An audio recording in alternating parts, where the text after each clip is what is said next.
from the MCPLive.tv studios, located in downtown Conroe. It's the Conroe Art League, live.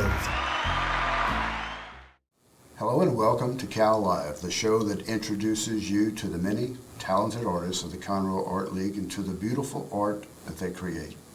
My name is Ken Roy. I'm your host today, as well as the president of the Conroe Art League. And today our guest is Jullie Jones. Hello, Jullie. Welcome to the show. And Jullie is going to introduce herself to the audience and talk about her art life from beginning, middle, to where you are now. That sounds great. That sounds great. So if you would, Jullie, would you begin to tell us? I would love to. So first of all, fun fact. Okay. My name has two L's in it. I was born with just one L. Okay. But then we added a second L because my life was still unbalanced in second grade. And my grandma gave me some jewelry that was engraved with my name. And it looked balanced, and I loved it, and I've taken it ever since. Wait, your life was unbalanced at the second? At age 2. At age 2? Yes, sir. And the addition of the second L? It was visually balancing me. Balance and symmetry? Yes, so I took it and owned it. Okay. Now, did official government records have to be changed to add the L? Not exactly. It was because my daughter called me. She was changing her name to her married name, and it kept getting sent back. And she finally called and said, "Mom, what's going on? Don't I have all the information correct?" I said, "Yes, you do." And her sister, which is still my daughter, whew, that was a hard one, said, "Mom," she said, "Rachel, don't you know Mom was born with only one L?" So that's where it came from. But this is nice to know because when you look for me on my webpage, you've got to put two L's. Everyone does call me up, so that's why this was important. Well, since I've known you and that was pointed out, then I always do, if I'm typing your name and looking for it, I'm conscious of Jullie with two L's. So there. So lots of people know me. If I ever run for president, then hey, this is Jullie with two L's. Be that. Okay. So in the second grade, were you doing art by then? Yes, I was. Okay. I was doing art almost since I was born. Okay. God has gifted me with this talent. It's been challenging at times, but at the same time, it's given me a voice. I was raised in a family that didn't speak with each other, so this is very difficult for me to do. Okay. I'm still smiling. Well, we're having fun, and we know each other. So yes. Yes. So that's why the art became so important to me. The colors equaled the feelings. Oh. The designs equaled your skeleton. All of these senses came about since this was not allowed to be used. And the colors, that was self-referential, so to speak, that you determined which colors conveyed emotion, or was that something Correct. you read in an art book? Blue is calm, and you know what I mean? But you had your own vocabulary. Correct. For the colors. Okay. So I am more of a Renaissance woman. Okay. Because of the upbringing, I was adopted, and God allowed me to be in this family. So I finally have come to terms, saying thank you, Lord. Before it wasn't, we had those things. But it's just, my art is about telling God's story through me. So there's a quote that I'm going to say. Sure. That I am proud of the woman that I am today because I went through one beep of a time to become her. Okay? And we know what the beep stands for, because we discussed it before. Yes, this quote came from Proud Viking. That is a quote from them, and I have owned that. But I'm more of a Renaissance woman because I have always studied and drew and built and conquered and everything that a Renaissance woman would do. It's part of my DNA. I don't know the word how to fail. Okay. I do not know how to succeed and not be afraid. But I'm not afraid of also what God is doing through my life with the artwork of how I'm seeing the world, to hopefully my paintings will go out and people will want to know more about Jesus. And the feeling of God, the connection, that was also from the beginning, Julie, or was No. that something that grew over time When I got married. when you got married? Okay. Yes. So we don't talk much about that. But when my parents got divorced and I was second grade Yeah. again, we never went to church again. So I thought, Oh. and it was never talked about because we were not allowed, to talk. Uh-huh. So I thought we weren't loved by God anymore. Oh, that's terrible. It was very Yeah. terrible, very Yeah. terrible. So then, I didn't want to say this, but I did marry a Presbyterian pastor. Yay, so I'm the wife. Good. Yippee. So it's good. But God has always protected me in ways that I'm kind of like a cat, and I should have been dead quite a few times. But I think I have 2 lives left. So we're going in, okay? Okay. So now you're married, and any art life of consequence, say in junior high or high school, any formal study there that you were studying art, or was it a lot of self-taught, self-inspired? Both. Both, So both. okay. So I was able to have a life inside the family with my art. Okay. So So the family gravitated. I mean, when you started doing art, there was I was going to say, some openness and communication. I'm still the black sheep. That's okay. There was 9 kids. I'm the black sheep. It's okay, Okay. and I can paint to my heart's desire. Okay. But I'm good. Go ahead. Okay. So I guess what I'm trying to get to, formally, did you study art in high school? Did you go to college? Yes. Did you just go to an art school? Thank you for my education cue. Okay. All right, go ahead. So yes, I remember 4th and 5th grade, I actually got my first major ribbon, first prize. Okay. And I was living in Costa Mesa, California at that time. And it was actually driven over to Laguna Beach. You were driven over to Laguna. I was driven over to Laguna Beach to actually see that in the Laguna Beach Museum Okay. when I was in 5th grade. That kind of gave me the, hey, somebody likes this. Somebody sees it besides I do. Sure. And somebody actually wanted to buy it while it was at the frame shop. So I said, okay, there's something here. So I've continued with that. Did go to professional art school, Ringling College of Art and Design, Sarasota. Can I come Florida? back to Laguna Beach? No, can you? Sure. Because I thought, because we've talked about Yeah. Laguna Beach, I told you my little story about Laguna Beach. I thought you were from Laguna Beach. I but am. Costa Mesa. Yeah, but that was to- 5th grade. So then at 6th grade, we left to go live into Laguna. Okay. So excellent question. Okay. So I'm from Laguna. That's what I always think, is you're from Laguna Beach. And And it is an art colony. Hey, another fun fact. I've been there, yes. Yes, you want to know another fun fact? I think you Yes. guys want to know another fun fact too about Laguna.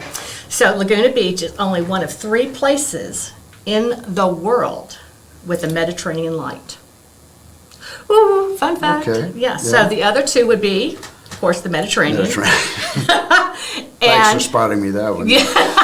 and South Africa. Oh, okay. So that's why the light has been so amazing. Every time I go there, I just dream of going there every night. And do you think, is that really local to the beach area? Or if you go into the hills, if you go further into the coast, does it extend or it stops? So It stops. It actually does stop. Take advantage of the Mediterranean light, you've Correct. got to stay on the beach in Laguna. Well, yeah, pretty much right up to hills, which is really 1.5 miles inland, because nothing's really blocking that light except when Yeah. it gets up Yeah. to that. So Yeah. I am moving forward in the plein air Uh-huh. competitions with Laguna Beach, and they accepted one of my works. Just recently you're talking about. Yes, just recently. Okay. So yes, Because you've... I'm flip-flopping like a fish. It's okay. So formal art school came when? After I graduated from high school. Okay. So I went right into that to Ringling College of Art and Design, Sarasota, Florida. Oh, so now you've got to go cross coast. So yeah, because that was my dad's 3rd divorce. Don't worry, there's 4 or 5 coming up, so just work with me, okay? Okay, Those were the all easy ones. All right. Okay, so Okay. so now I'm in Florida, and then of course met my husband, graduated, met him. It was actually my dad kind of set me up with him, so yay. good. Two beautiful girls, both married, and we're doing well. Okay. So can we talk about paintings? We can, if we're done talking about wrangling, yes, we can. Okay, so we have 3 to look at. Yes, and sir. we'll bring up number 1, if you don't mind, maybe I'll look and I'll give you Okay. my impression, and then I'll ask you. But wouldn't that to be speak. lovely? That would be lovely. But, of course, I like, I guess I'm going to call it dynamism of the stems and all going in different directions. I like that perspective of the yellow field just going right into the blue, and of course the primary colors, I guess you would say from an artistic standpoint predominantly, and then the green. But, and it's going into a spiral or something else. Right, well, this is your interpretation That's without my the artist interpretation. being Yes. there to Yeah, share. yeah. But now she is. Okay, so I welcome your interpretation, as does the audience, okay? Well, thank you. So, It's oil, the medium? yes, Okay. yes, Oil and I are best friends. So this painting is called Bullseye Tulips, AKA the 12 Disciples. Bullseye tulips, okay. Okay. So I'm going to reference Andy Warhol with this painting. What I thought I would do is actually paint a painting like his soup cans that nobody wanted to buy. So say that again. His soup cans? His soup cans, the tomato soups. Okay. Oh, soup cans. Told you I get you to laugh. Soup cans, yeah. Yes, yeah. yes. I We'll was trying to say- pronunciate a little better. Yeah, okay, soup cans. The okay. soup cans, so All right. something that no one would buy. Okay, Okay, so back to the painting with this, AKA the 12 Disciples. What I worked with here is your primary colors, your red, yellow, blue. right. Very Red, nice, yellow, mix blue. them with Yep. that. And then I also worked with your primary shapes. That's going to be the circles. Yes. That's going to be your square, but now it's elongated Mm-hmm. into a rectangle. And the triangle is going to be, I'm trying to find where the painting is over here. Yeah, you're going to find your own triangle in there. The triangle is the strongest shape you could ever use in a painting. And with that said, you have got to be very, very careful if that triangle is going to be the dominant factor of shape in that one. So here you have multiple pizza slices, if you want to call them. But if you know the disciples, you're going to be able to pick them out. And of course, there they are with that.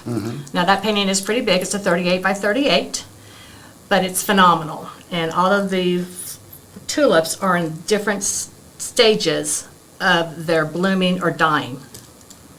Okay, I did not notice that looking at it in the beginning, so that's nice to know. So Thank you. there's a lot of thought in this and concerns of the theme, the concept, the composition, very important to tell the story. Right. Okay, I basically will share with you that for every hour on the canvas, I have 10 hours of study. really. Yes, I'm very serious. Not knowing what other artists do, because no one's ever told me that, but I Okay. would say not knowing, I'd say that's a lot. It's a lot. Compared to most people. I do a lot of master studies, reading about them, studying their palettes, Yeah. studying what they do, how they do. And of course, we'll talk more about some of my other famous master artists on my other paintings here. Okay. Well, let me ask this about, okay, so preparation, because value studies are very important. And You is shouldn't that, get on the canvas until your values are done. and how many do you think you do? Do one? Do you have the concept right from the get-go, and that's the one I'm going to do? Or is there a lot of experimentation with the composition and the values? Composition is beyond strong for me. Again, composition for me is your bone structure of the whole painting. That to me, I nail. I can nail my composition at 100%. I am a little weaker with the values and the color studies, color theories. I'm still working through on those For sure. with that, but yeah, I can throw composition down, Yeah, yeah. which I love. I'm going to hold that. I may be able to win. Well, I don't think I'll win the argument, but it'll be a point because I was having a discussion with someone and story was the most important thing. And I said, well, how about composition? Forget composition. Story is the most important thing, but I was trying to articulate, yeah, but composition is Tells the story. Tells the story. If you don't have those bones, it's not going to hold together. I don't care if you frame it. Yeah, everything I is don't set care to up. give it bones. Yeah. It's not going to work. Okay, I agree. Okay. Well, isn't that lovely gift? Yes, that's Okay. it. Okay, so do we want to go to the second one? I would think we would go to the second Okay, one. let's take a look at this one. And that one, I see some of the same, going into the background, and of course, I'm fascinated with the gulls. I don't have to make anything out of, from the beach to the air. Are they going or are they coming? But I do like all that movement of the gulls around and anchored to the beach and going up to the beach. That big wave coming in from the left is formidable. So that's my thinking on it. Absolutely fabulous again. Okay. So with this, we also have the very strong triangle, and we actually go from the sky to the seagull to the bicycle. Is that is your whole strong point? That's what's going to keep it together. That is the picture within that triangle of that. But what is this was a movie. So I actually went down to Galveston. It was February and it was cold and it was raining. But so I got on my little bicycle. It has the little basket there. Sure. And I had my little phone, and I was pedaling. Well, I was. So I had my hand on here, and I had my phone here, and I was pedaling in the rain, and I just wanted to go through the seagulls and just capture that. And the story of this is I wanted anybody to feel that they were riding on that bike and feeling them going through the seagulls. Since we can't always be on the beach. True. That is my love, and what I actually, the favorite part of this is the seagulls. What I love is the black and the white. I love their shapes. They're amazing. Each one was different. I would love to do more studies in black and white. Okay. No gray. I was, and then I was going to say, oh, so that's Laguna Beach, but it's not. It's This Galveston. is Galveston This is Beach. Galveston. So I do studies on cities. And I've done quite a few city studies. You can reference them to my webpage with that. Okay. Of how I see in the city through the people, through the colors, through the lights, through their habits, and of course then paint that. So this is part of Galveston. This is what people do. We are allowed to ride our bikes on the beach and chase seagulls. True. True. Okay. So there it is. That's very good. Okay. Well, thank you. And the wave coming in, I noted that. Is there They're something? very small waves Yeah. in there. That one seemed to be predominant, but nothing special, so to About the speak, waves, about no. that one. It was just the wave. You can tell it's coming in. Okay. So Okay. hopefully you feel that. I do feel it. Okay, Yes, good. I did. I want you to feel through the paintings. Okay. And all right. And this one is. Totally fabulous, but go ahead. It is because, again, we're coming, I'm seeing the big diagonal and then maybe a horizontal here and then looping around. And my eyes and glasses aren't sinking here lately, so I can't really tell what's in the middle, the objects. But the blue and the yellow just popping out to me, and then some of the blue here. So this is just pure fun for the eye to me on this one. From this distance, yes. Yes, okay. This is a painting that you do want to enjoy back, so that you can just see how all the color is coming through the sunshine of the trees and everything, having this beautiful color kaleidoscope of happy. These are happy colors. So they're all there because the sun is bright. We're having fun, but then when you look at the painting, really within a 15-inch. Right here, you're going to see a lot of Monet. You're going to see a lot of Van Gogh. And if you can just pop up, I don't think you can get any closer, but there's a bunch of lilies in the corner pocket here up on the side, and they're phenomenal. So there's a lot more detail when you get to see it up front. So you're really getting two views on this one. You can put it on a stairwell and enjoy it, and still sit in the living room and enjoy it. Okay. That's kind of big in a painting, if you're going to put it in a house, for me. And I started to reference Van Gogh, but then I thought, oops. No, if I please, may- if Van I- Gogh and I. So yeah, so I've studied Van Gogh for a year. I'm working on Monet. I've done a self, and then at the end of my studies, I actually do a self-portrait Okay. of me Yeah. in their style of what I've learned Those are not on this thing here. Okay. But, so Van Gogh was a traveler. He did not have a home Okay. at all. He was constantly back and forth. Now Monet, he was stationary. So so when you're stationary, you're able to have your studio right there. You're able to have this. So Monet was able to work really bigger paintings with this because he had that opportunity. Now Van Gogh did not. Literally everything was carried on his back and stuff like this. And so that's what I love about the plein air. I'm trying to go in between, oh, look, the lilies, you're doing so good. To go in between plein air, which, I want to go 4 feet by 4 feet on a plein air. They're doing it. I said, that's Renaissance. Let's do it. Let's do it. So This was painting, plein I air? hope That was plein air? No, not exactly, no. Not exactly, okay. But what the story is, this is a story that is called Flippers Up. Okay. Okay? Yeah. No, so there is a turtle pond Uh-huh. in our neighborhood that I love to pass. Everybody walks past this. And what was nice about, because remember the sun I told you was very hot, very good, Right. is there's actually 3 turtles laying on their back Yeah. shells with their flippers up, sunbathing this side of them. That can't be good, huh? No, that is a rare picture Yeah. with that, but it happened. I have the original photos. And what I love, it seems like a family. It was, just sunbathing like I used to do on the beach.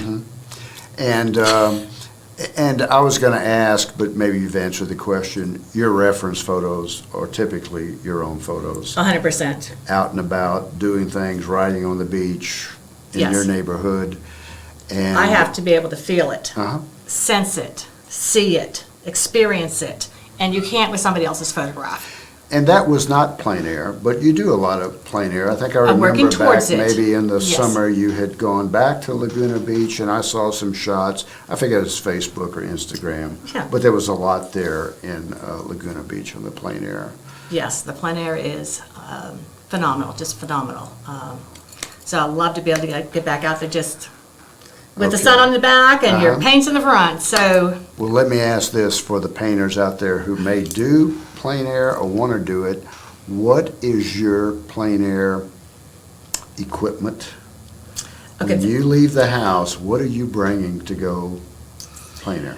that is an open-ended question, Okay. and I'm going to shorten it a little bit if you don't Okay. mind. Of course. So if you're going to be going out into the mountains, of course, you're going to be bringing something else like Mm-hmm. rope and knives and things of this sort. But when I'm walking around the neighborhood with a 5-mile radius, Mm-hmm. I'll have my bottle of water, know where that goes. I have a carrying case that has my palette, and my palette, I painted the back of it, so it is a number 5 gray. Mm-hmm. This is important. You're going to love this, that quick tip. So that when you do put your colors down, you already have your middle tone. Mid-tone, I guess. Phenomenal. Love Yeah. that. Okay.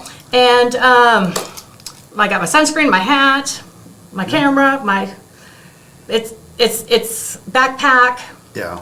Now, when I was in Laguna, I was walking up the 45-degree angle, 2 miles. I had the umbrella, I had my backpack. It weighed 55 pounds. So I'm not recommending that. I bet it would. And Julie, how much time do you give yourself if you're doing plein air? Given all the practicalities of dealing with the sun, the wind. Another fabulous question with that, it's professionally, with the bunny ears, it's a 2-hour event. If you Seems can do, reasonable. and Yeah. it doesn't matter the size, it doesn't matter the medium that you were using, but if you can nail that in 2 hours, you got it.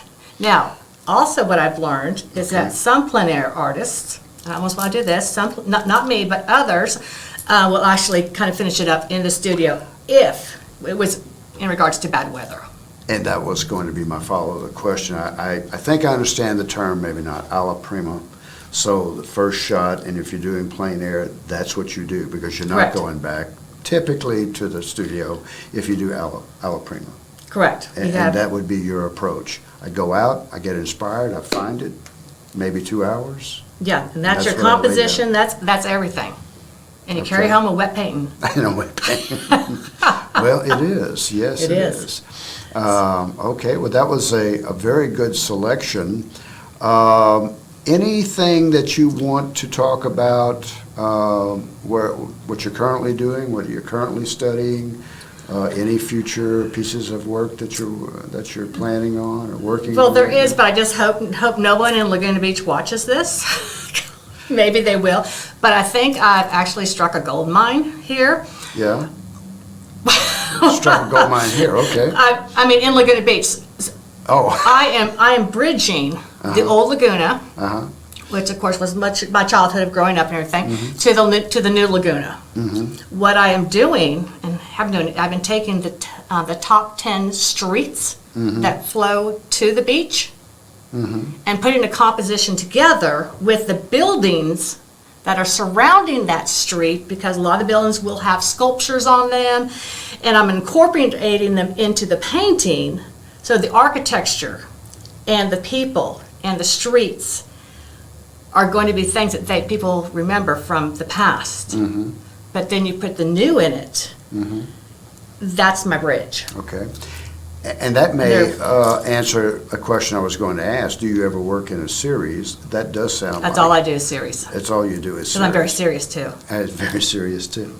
Okay. Let trying me to ask lighten you, and you're doing a great job of it. Let me turn to the Conroe Art League. You've been an active member in the Art League for how long now? 3 years now. 3 years. Okay. 3.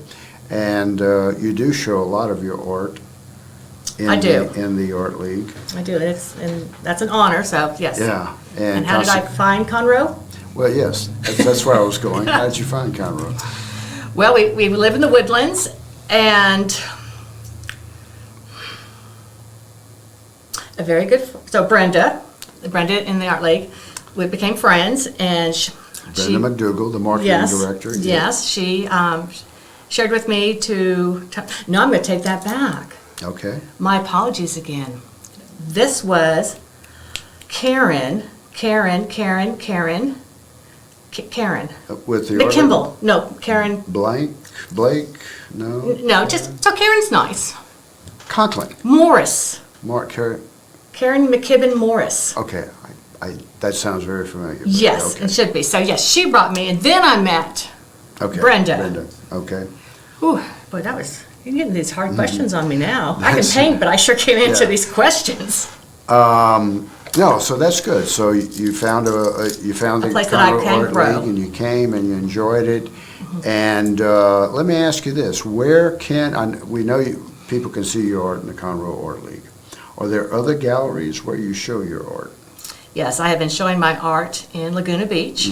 Well, it can't be one of it. It is the top art gallery in Laguna Beach. That it's the top because it has a huge assortment of everything. So it's not just photography. So it's not oils and acrylics and pastels. It's statues. It's you name it. You name it.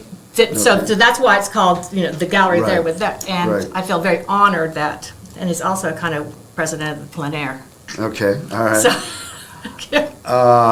Do you have a website where people wanting to see more of your art, perhaps buy your art? and buy my art, yes. Yes, it could is for go- sale. Could go to and I'm going to follow up on that, but your website, Yes. where they could go Okay. to find your art would be www. Yes, World Wide Web. Yes. World Wide Web. Julie, of course, with the double L's. Double L. Jones. So Julie Jones, fineart.com. Okay, www.juliejonesfineart.com. .com. Yes. And Thank you. On Facebook, No. Instagram. No. Okay, all right. So, but I'm still, the quiet, silent type. still 3 places, and I do know in selling your art, I remember seeing you last year at Market Square for the Yes, event, Market Street. Market Street. Yes. So you had your, as many did, you've got your tent and you've got your art, and you told me you had a good place because it was at the end. Yes, I'm number and, 16. So you did a lot. But I will be there showing. permanently at Market Street twice a year. Okay. That is in Should be coming up. spring, yes, the spring and the fall. And this one will be April 30th. Okay. I don't want to date myself, but there's also here, I will be at the Conroe Alliance Art, which Yeah, is great. next weekend on the 19th. I'll Greater have a Conroe really Art Lines, big yeah. tent, about 10 by 20, and all of my originals will be there, but prints are available, Okay. starting at $19. I lowered the price for you. And available in the Conroe Art League as well. the And prints they that are you available at the sell. Conroe Art League as well. Okay. Well, very good. So everyone, to see Julie's art, as well as the art of the other members of the Conroe Art League, please visit us at the Best Little Art Gallery in historic downtown Conroe. We're located at 127 Simonton Street. We're open Tuesday through Saturday from 11 a.m. until 4 p.m. Join us there where we live our creed to create, appreciate, learn.